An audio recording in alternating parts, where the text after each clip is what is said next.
입증되지도 않은 혐의 사실을 언론에 유출해 수사 대상을 사실상 범죄자로 규정짓고 이러한 압박을 통해 없는 죄도 만들어내려는 심산 아니겠습니까?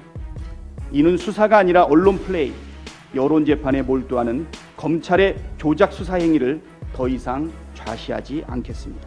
고발 조치를 포함한 모든 수단을 강구해 강력 대응하겠습니다. 검찰은 수사를 하는 것입니까? 아니면 스토킹을 하는 것입니까?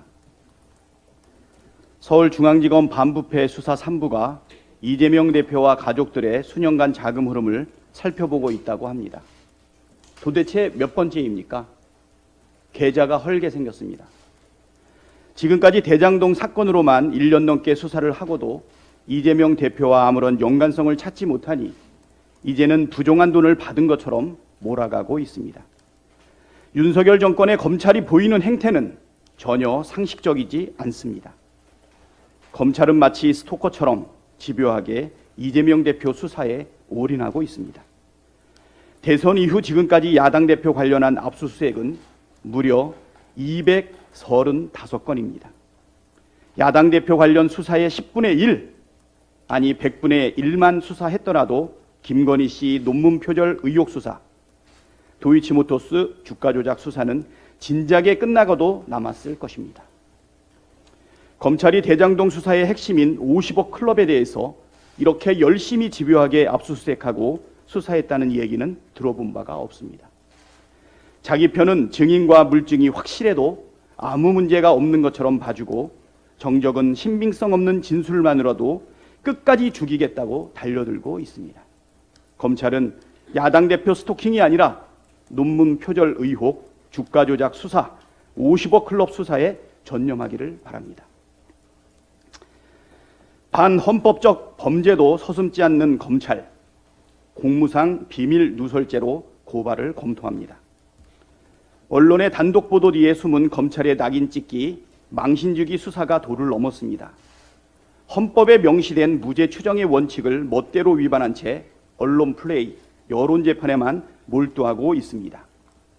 김용 민주연구원 부원장이 긴급 체포된 10월 19일 이후 11월 23일까지 이재명 대표와 그의 주변 인사들을 겨냥한 이른바 검찰발 단독 보도가 무려 144건이 쏟아졌습니다. 얼마 전에 85건이라고 얘기했는데 이렇게 많이 늘어났습니다. 하나같이 검찰이 수사 중인 사안을 언론에 흘리지 않았다면 보도할 수 없는 내용들입니다. 검찰 독재 정치 탄압 대책위원회는 앞서 검찰의 반복되는 피의사실 공표를 규탄했고, 당 법률위원회는 지난 11일 공수처의 관련 검사들을 피의사실 공표 혐의로 고발했습니다.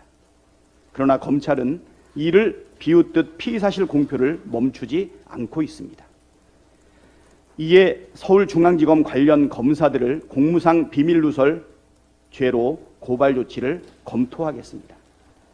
우리 형법 제127조는 공무원 또는 공무원이었다가 법령에 의한 직무상 공무원 또는 공무원이었던 자가 법령에 의한 직무상 비밀을 누설한 때에는 2년 이하의 징역이나 금고 또는 5년 이하의 자격정지에 처한다고 규정하고 있습니다. 대법원 판례에서도 수사기관이 현재 어떤 자료를 확보하였고 해당 사안이나 피의자의 죄책 등의 정보는 해당 사건에 대한 종국적인 결정을 하기 전까지는 외부에 누설되어서는 안 될 수사기관 내부의 비밀에 해당하고, 그 내용이 누설된 경로에 따라서는 사건 관계인과의 유착 의혹 등으로 수사의 공정성과 신뢰성이 훼손됨으로써 수사의 궁극적인 목적인 적정한 형벌권 실현에 지장이 생길 우려도 있다며 수사 정보 등을 유출하는 것은 공무상 비밀 누설죄에 해당한다고 판시하고 있습니다. 공무상 비밀을 누설하면서까지 언론의 피의사실을 공표하는 의도는 명백합니다. 입증되지도 않은 혐의 사실을 언론에 유출해 수사 대상을 사실상 범죄자로 규정짓고 이러한 압박을 통해 없는 죄도 만들어내려는 심산 아니겠습니까? 이는 수사가 아니라 언론 플레이, 여론 재판에 몰두하는 검찰의 조작 수사 행위를 더 이상 좌시하지 않겠습니다. 고발 조치를 포함한 모든 수단을 강구해 강력 대응하겠습니다. 검찰의 정적 제거 정치행위 반드시 대가를 치르도록 하겠습니다. 이상입니다.